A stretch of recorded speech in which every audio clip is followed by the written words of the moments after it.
Ovo je jedan od najboljih starinskih ručkova iz Rerne, jeftin, brz i veoma ukusan od toliko malo sastojaka.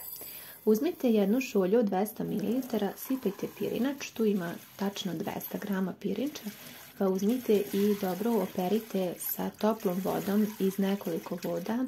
Kada vam voda postane ovako potpuno prozirna, onda ste dobro oprali pirinač i ostavite ga sa strane da nabubri.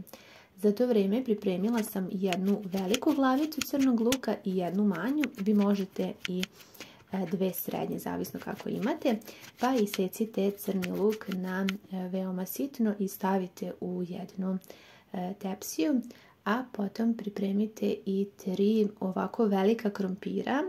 Mislim da ovdje ima oko 1 kg krompira i sada ćemo ga iseckati na veoma tanke floškice. Evo, pogledajte, ja ću vam prikazati koliko je to tanko.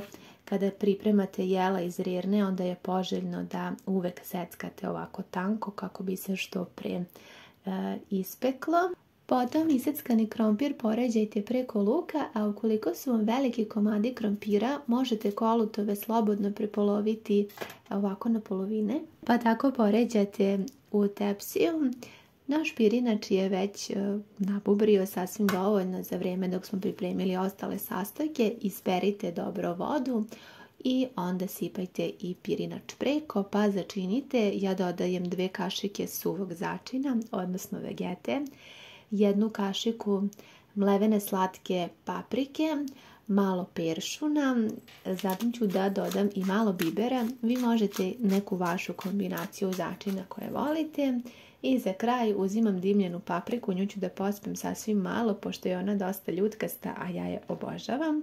Sada spremite malo manje od pola šolje ulja, to je oko 50 ml, 60 ml ulja. Pospite odgore, pa onda sve ove pripremljene sastojke dobro zajedno promešajte, izmešajte da se sada sve to lepo sjedini, možete sa rukama ili kako je vama lakše.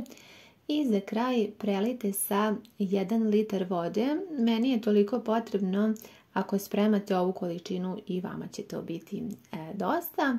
Ovaj ručak je odličan ukoliko nemate vremena. Jednostavno da sve pripremite za nekih 10 minuta i da onda stavite na pečenje i da ste mirni što se tiče ručka, a veoma je zasitno i veoma je ukusno. Vidite, voda treba da prekrije krompir i još malo iznad toga da pospete, to je dovoljno. Ovaj ručak se peče u Rerni koja je zagrejana na 200 stepeni oko 40 minuta. Na polovini pečenja potrebno je samo još jednom promešati i to je to. Ručak je spreman. Kao što vidite, veoma lepo izgleda ovako na oko, a još je ukusniji, dole se dno tepsije neće zalepiti, ono što je najvažnije. Kada se još malo prohladi, još se lakše vadi, ali ovdje je bilo sada jako vruće. Zaista ne znam šta bih vam rekla, osim da ukoliko niste pravili na ovaj način, obavezno isprobate. Preukusno je i izuzetno zasitno. Vi možete unutra da stavite, na primjer, i malo neke slaninice ili nekog kulena, šta imate, šta volite, ali u svakom slučaju i bez toga je veoma zasitno i izuzetno ukusno ovo jelo koje vam predlažem, kažem, da isprobate. Nadam se da će vam se svidjeti.